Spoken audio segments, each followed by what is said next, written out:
There's whole new classes of drugs that are coming out. The way that we look at chemotherapy in general is that our older agents, even the ones that we are standardly using, are kind of like the nuclear bombs.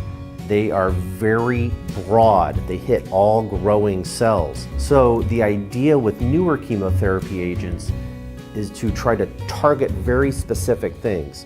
Wipe out the bad guys, let the good guys live. Agents such as Avastin, they target cells that have lots of vascular growth. These are important because it targets the cells that are trying to get the cancer to spread.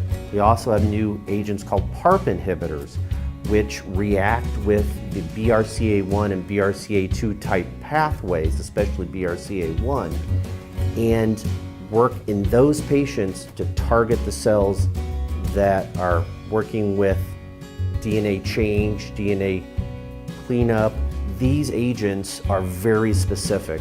We also have newer drugs that are against insulin type growth factor and other agents that target very specific population of cells that are specifically the bad cancer cells we want to get rid of.